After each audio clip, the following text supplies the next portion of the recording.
Mhm. Ubwo rero haba inshuti gutyo buriya ngo uwo uzakunda umukunda ukimubona mwa bantu mwe.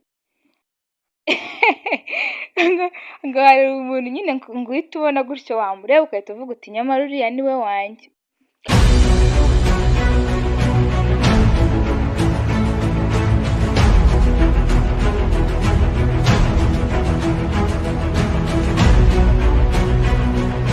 Ikaze kuri Nivapa Love Log, uyu munsi twabazaniye icyitwa Unforgettable Turkish on Tolmaz. Uyu munsi rero reka tubaganiriye kuri filime yitwa Unforgettable, ikaba ari imwe mu mafilime yakunzwe cyane mu myaka yatambutse, ikaba yarakozwe hagati y'umwaka wa 2009 na 2011. Iyi ni filime ishobora kukwereka ukuntu urukundo ari ikintu gitangaje, ba bantu mwigirira urukundo cyangwa na babandi mujya mwigira ngo nta by'inkundo, muze mbabwire. Nk'abantu rero ngo agakunze ababiri karabateranya pe, muraza kubona impamvu nakoresheje iryo jambo. Filime yacu rero igaruka ku bakobwa babiri b'abavandimwe Melda na Eda. Abo bombi rero bisanze bakunda umusore umwe, umusore wavaga mu muryango w'abakire akaba yitwa Haruna. Uti rero bigenda biti? Filime yacu itangira uyu mukobwa witwa Melda aba akora muri kampani ya papa wa Haruna akaba yitwa Feiza. Ubwo rero muri iyo kampani nyine birumvikana ko Haruna aba akora nyine kuko ni business y'umuryango. Ubwo rero Haruna aza gukunda Melda na papa wa Haruna ubwe aba ari umusaza ubona ko akunda Melda, mbese yaratangiye kumufata nk'umukobwa we. Gusa nyine Melda we ni umukobwa ubona ko atabasha kugaragariza amarangamutima ye, mbese ubona ashaka kwitonda mbere yazemerera umusore uwo ari we wese ko babana cyangwa se nyine ko batekereza iby'ubukwe, abanza rwose kubyitondera. Ubwo rero Haruna aza gutegura ibyo twita gupropoza, agatumira Melda ahantu mu ifamu ashaka gukora ibyo mwita gutera ivi nyine. Ubwo rero Melda aza kuza azanye na murumuna we nyine Eda. Ubwo nyine Haruna aramupropoza mu ijwi ryiza ati benimere evenir misin, uzambera umufasha. Ubwo rero Melda abanza kwitonda ndetse agatinda no kumuha igisubizo, kuko nubwo nyine Melda akunda Haruna ntago ariyumva nk'uwiteguye kumubera umugore. Ubwo umunsi umwe imvura irimo kugwa, Haruna aba atwaye imodoka maze akagera ahantu hari ikidendezi cy'amazi. Ubwo rero mu by'ukuri ntaba yarebye neza, hari umwana w'umukobwa hafi aho. Ubwo rero Haruna atera uwo mwana nyine ibiziba. Sasa rero uwo mukobwa ni Eda, wa muvandimwe wa Melda. Ubwo nyine Haruna aparika imodoka akaza kumureba, ubwo akamushyira mu modoka ndetse akamuha umwenda akambara. Ubwo rero mwabana umwe Haruna umukunzi wa Melda ahuye na Eda. Ubwo rero haba inshuti gutyo buriya ngo uwo uzakunda umukunda ukimubona mwa bantu mwe. Ngo hari umuntu nyine ngo uhita ubona gutyo wamureba ugahita uvuga uti nyamara uriya ni we wanjye. Ubwo rero Haruna yari yasabye Melda ko bajyana mu biruhuko nyine bakajya kurya ubuzima, ariko Melda aramuhakanira. Ubwo rero Haruna aza kubibwira Eda ndetse akanamusaba ko bakijyanira kuko nyine ari inshuti bisanzwe, urumva nta kwishishanya. Ubwo rero baragiye, barakinnye, baranyweye, barariye. Ubwo rero baza kujya kure kugeza aho baryamana, Eda atabizi ko aciye mukuru w'inyuma aryamana n'umusore uzamubera umugabo.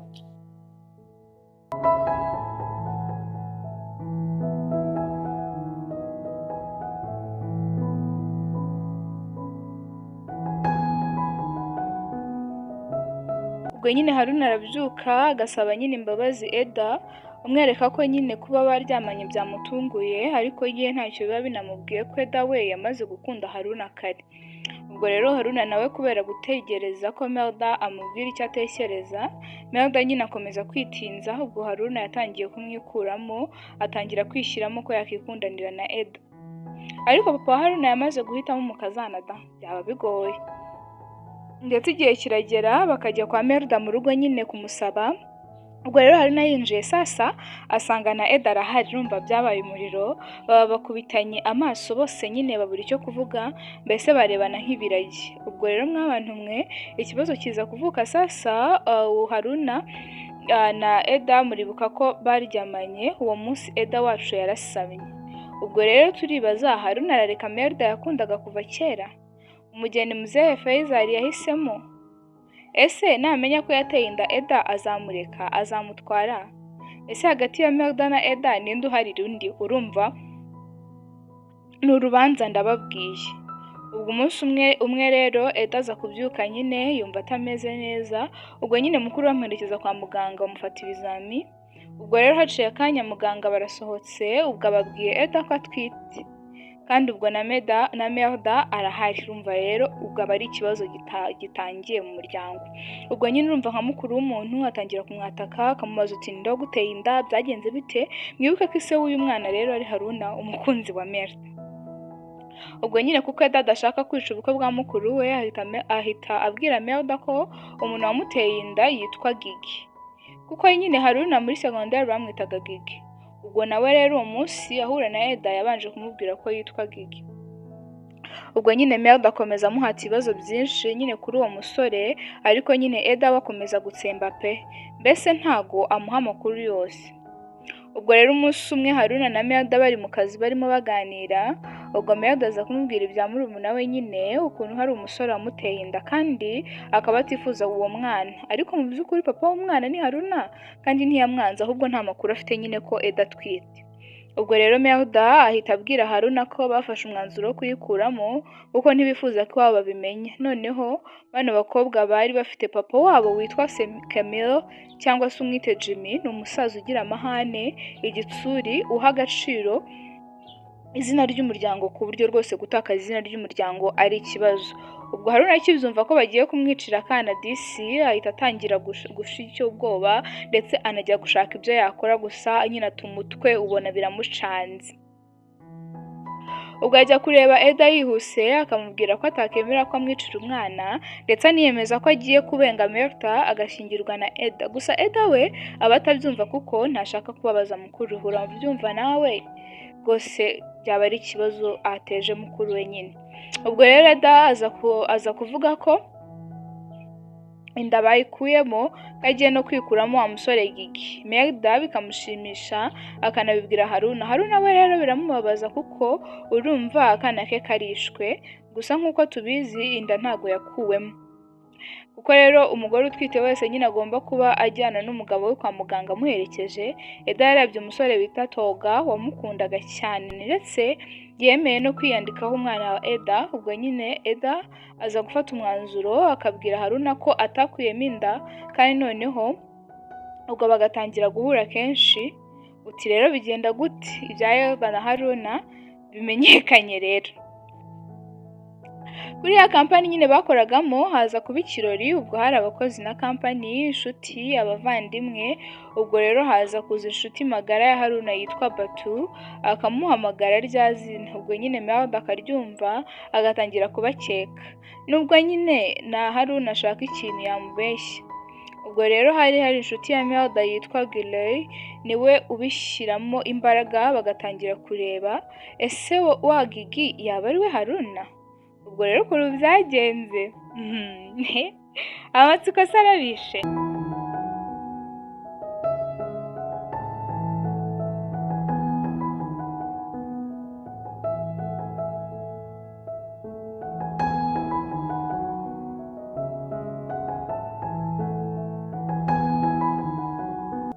Ubwo Melda aza kumenya ahantu Eda na Haruna bahuriye akamutera inda. Mwibuke ko ari hahandi Haruna yifuje kujyana na Melda ariko Melda akanga. Ubwo nyine aza kubwira Haruna ko ashaka ko bajyana mu biruhuko ndetse akanabwira Eda ngo bazajyane. Ubwo Melda we agenda mbere akajya gutega ubwuma bufata amajwi, amashusho ndetse n'amashusho ahantu hose. Ubwo rero asaba Haruna ko yaca iwabo nyine akazana na Eda. Ubwo nyine basanga we yamaze kubitegura ibintu byose, utwuma tw'amashusho kugira ngo nyine azabone uko abaneka neza. Ubwo rero Melda yakoze uko ashoboye akabihuriza ahantu yateze kamera. Ubwo we aba afite n'agakompiyuta mu cyumba. Ubwo Eda na Haruna baganira bakavuga byose nyine ntacyo basize kuko nta kintu baba batekereza ko wenda hari umuntu wabumva. Ndetse aho bikomereraho noneho Melda aza kubabona bombi ahantu hitaruye kuri ya hoteli nyine bari barimo, bahagaze bahoberanye mu mvura nyinshi. Ubwo Melda ahita afata imodoka akava aho ngaho nyine n'umujinya mwinshi, agatwara n'umuvuduko mwinshi ndetse agakora n'impanuka uburyo amara igihe atabasha kuvuga nyine kubera iyo mpanuka. gusa biza kugera igihe agakira. Ubwo rero Melda wari ukiri hagati ya Eda na Haruna, ubwo Melda ahita yiyemeza guhangana na murumuna we bakarwanira nyine umusore umwe. Ubwo rero Melda yifashijwemo n'inshuti ye Giley afata umwanzuro agatumira Haruna ngo basangire, agategura ahantu heza cyane kabisa, n'ahantu mu bwato. Ubwo nyine aba yateguye ibyo kurya no kunywa. Ubwo rero Melda icyo gihe agamije gusindisha Haruna kugira ngo baze kurarana baryamane, nawe amutera inda noneho bibe kimwe ku kindi. Ubwo rero nyuma y'iminsi Melda aza kubwira Haruna ko atwite, na Eda akibyumva bikamubabaza cyane ndetse akongera no guhunga Haruna. Ubwo rero baje gutegura ubukwe bwa Haruna na Melda ndetse buranaba rwose, ariko nyuma y'ubukwe n'ubundi Haruna na Eda bakomeza kuzajya bahura, ndetse na Melda akabibona, ariko mu by'ukuri urumva ko nta kintu yari kubikoraho. Tekereza ko na papa wabo na mama wabo baza kubimenya, Muzehe Famille we aba ashaka kwica Haruna, ariko nyine Imana igakinga ukuboko kuko ntiyiyumvisha ukuntu umusore umwe yaba afitanye umubano n'abakobwa be bose, mbese abifata nk'agasuzuguro. Melda rero yaje nyuma kubona ko nta byishimo azagirira muri urwo rugo, asaba Haruna ko bakora divorce kuko burya nta nubwo yigeze asama urya munsi, ahubwo yanaje kubwira umuryango we ko yanda ya Haruna yavuyemo. Muribuka umusore twababwiye witwa Toga? Burya ni umuhungu wa Muzehe Fezao, papa wa Haruna, akaba yari yaramubwiranye na Monsieur Dr. Silo. Abo nabo rero nyine Toga na Haruna bahora barwana bapfa Eda.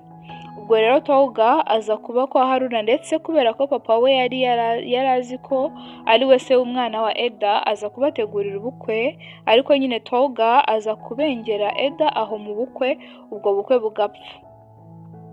Ubwo rero Haruna aza kubwira byose se ko yagumiye aho umwana we, ndetse rwose Haruna afata icyemezo, agafata umwanzuro akamujyana mu Bwongereza kumwirerera, amwambuye nyina kuko yamusabye ko bajyana arabyanga. Noneho Eda aje abakurikiye asanga indege yamaze kugenda, nyine bamusize. Ubwo imyaka irashira indi irataha, Eda nta makuru y'umwana we afite, gusa aza gukomeza ubuzima, agatangira business, ndetse agatangira guteretana n'umusore nawe w'umukire witwa Arasi. Nyuma y'igihe rero Haruna aza kugaruka agasanga umwana yarakuze, ari umwana rwose mwiza, gusa aza asanga ibibazo ari byose mu muryango kuko kampani iba yarahombye, nyine bikozwe na wa musore twababwiye,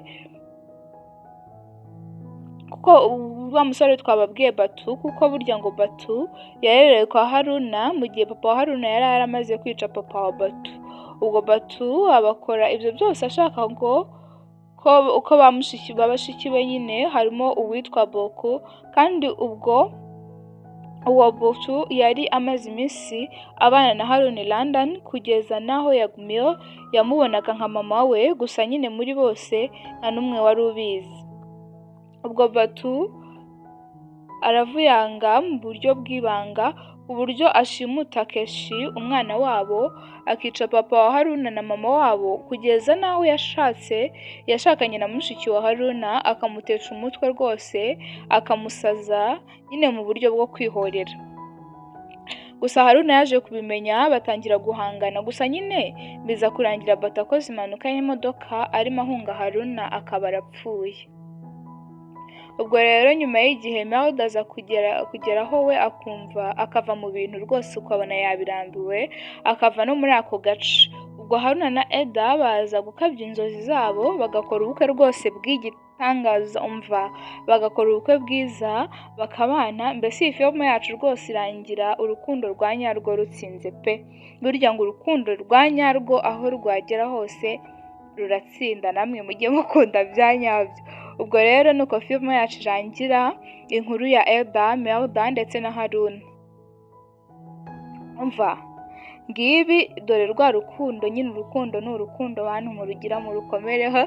Kambashimiye mwese twabanye kuri Niva Paula Vlog, mbibutsa gukora subscribe ku batarayikora, like, share ndetse na comment, kugira ngo dukomeze kubana cyane. Ni kuri Niva Paula Vlog, njye ndi Cynthia Nishimye.